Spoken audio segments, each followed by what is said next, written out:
All right, everyone. Welcome to today's Compliance Corner. I am Orlee, as always, and you are, I'm Noel, as as always. as always. Welcome. I wanted to say welcome to Batman and Robin again, but I think we need a little bit more gender appropriate type of name. So Wonder Woman and Cassie, right?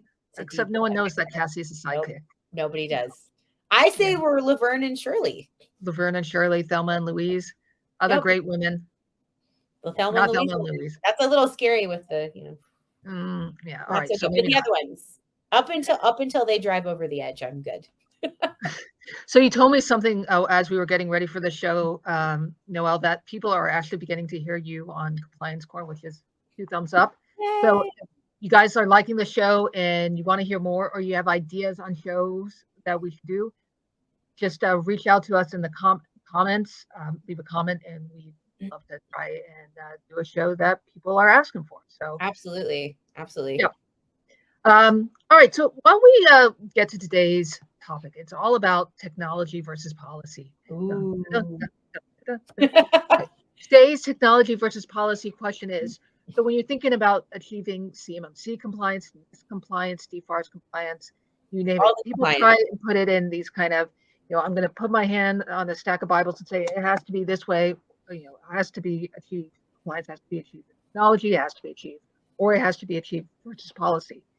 But it's a little bit more, nuanced than that. We're not talking about something like the Yankees versus my home, the Red Sox. Noel is from Utah, where there aren't really any Oh, I'm major not league from teams. Utah. All right. Let's Well, not you're mix living in Utah for the next couple of weeks. All right. So poor girl, she doesn't have her own baseball or football team to cheer for. I'll But survive. technology versus policy, it's not like Yankees versus Red Sox. It's not like Frazier versus Ali. It's a little bit more nuanced. It's kind of like, putting the chocolate in your cake, you mix it in. And so what we're going to talk about is a little bit more about the nuance of achieving compliance through a lens of technology and policy rather than technology versus policy. And so that's going to be the topic for today's show. And so why don't we just kick it off, Noel, why don't you help people and give them a bit of nuance on this topic?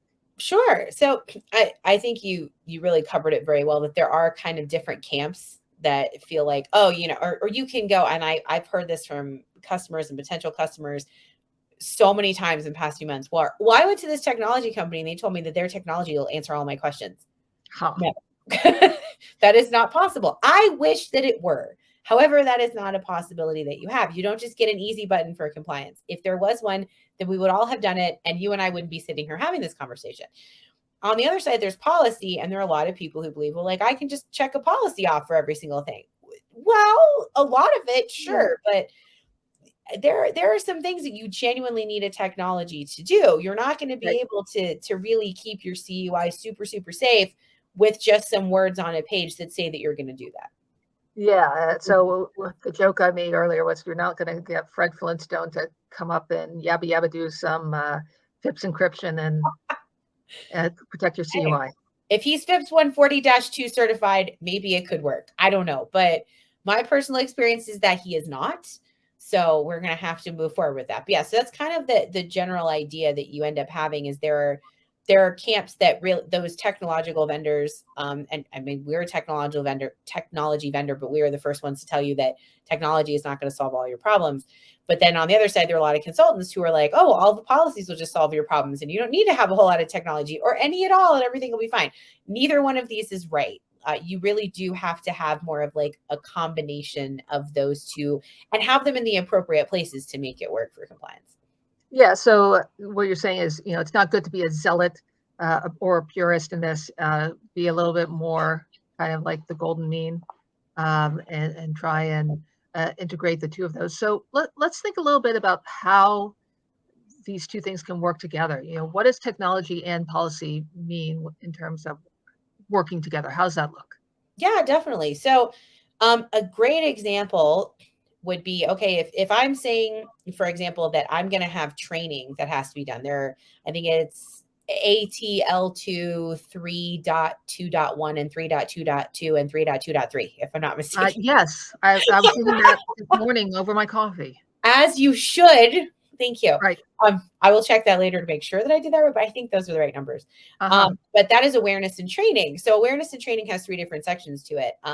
One of them is talking about role-based training. Another one is talking about insider threat training. Another one's talking about training on your policies and procedures. This is a great example. You could, for example, use an external technology to do your training. That is completely fine. If that makes it easier for you to do your training, super. Like, I'm loving that. If you have a training that does your insider threat training, and then maybe you have other trainings that do your role-based. And then there's the third one, where it's a training you have to do on your policies and procedures. So if you don't have policies and procedures written, how are you supposed to train on them? It's not possible. So that technology does not solve that problem. Not at all. It's not going to help you with that control. So it's a good example of where you'd have to have a policy for each one of those. But for that third one, when you're talking about training on policies and procedures, you legitimately can't have the control without the policies. So you can't have, but you can also do it without technology in this particular example, which is why I use it.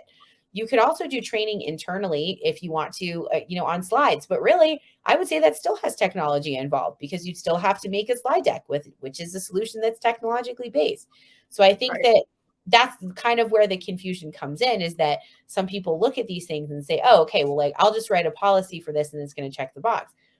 Well, you have to follow through in some way, and technology can make it significantly easier to follow through on those things. Like I just mentioned, if you have a training platform that you use from a vendor, that's a technology you can use, and then you don't have to worry about it internally, and it's already done, and documentation's already in there, and you're good to go. But again, got to have the policy too. Right. So that brings us up to the next point we wanted to talk about. And, how's that make your compliance journey easier? Made it clear you shouldn't be, it's a fool's journey to be a purist here. Yes, absolutely. And so why don't we talk about kind of this mix? Where do you see it facilitating the org's journey? So I think that if you have those, you can try to do everything. I mean, it's something that we've said so many times before, right? You can try to do a lot of this stuff in-house, and there's nothing wrong with doing that.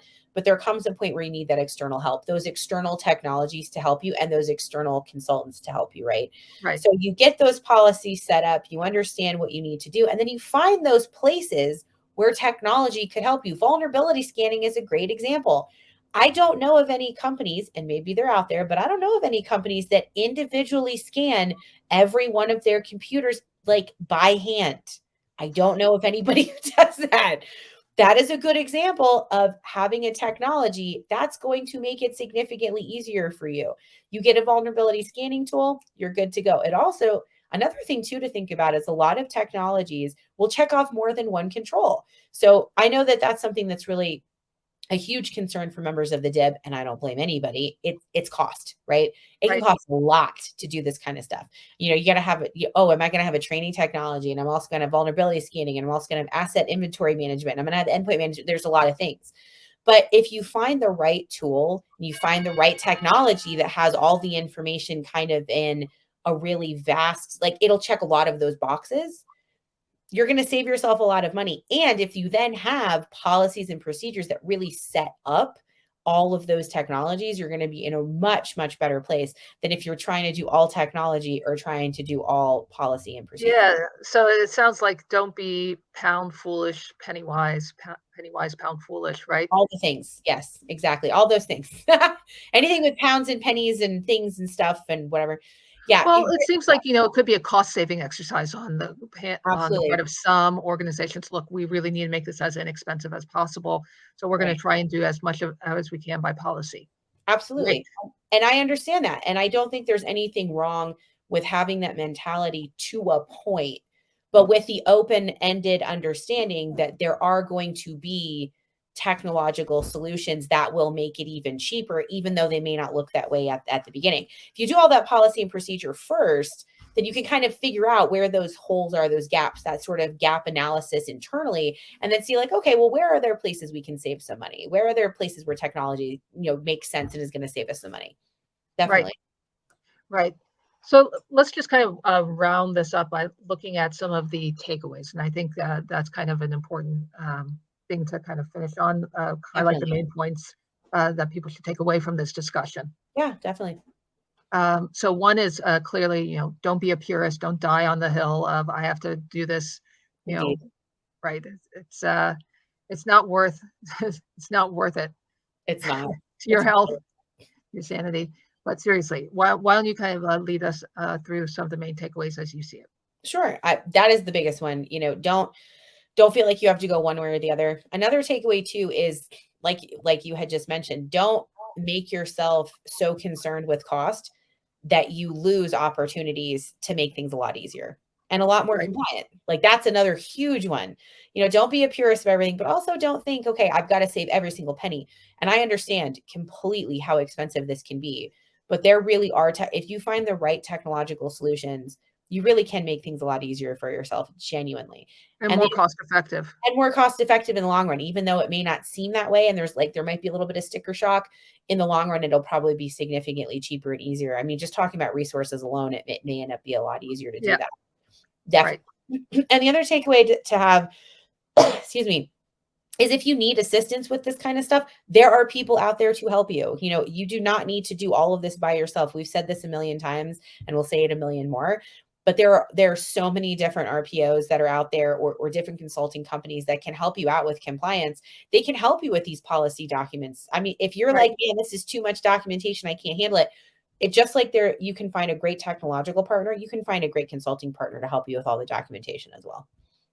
Yeah. And there are the free 15-minute free 15 minutes with Noel Vestal. So we'll put that in the show notes so people can sign up if they want to have 15 minutes of free compliance talk with you. Mhm. You said we should start calling it talk therapy. Yeah, it's compliance therapy.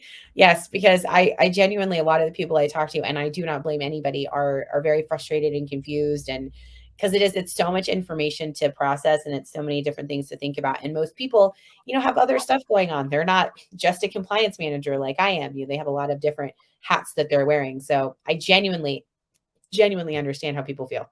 It is a All lot. right. You feel their pain. I And we say that with all sincerity. really do. All right. I think that's a wrap. All right. That's a wrap. All right. Let's wrap. Noel, until next time. Are you going to be Wonder Woman or am I going to be Wonder Woman? You can be Wonder Woman. I mean, truly, you're the wonderful one here. Definitely you. You're too kind. All right. We'll talk to you later.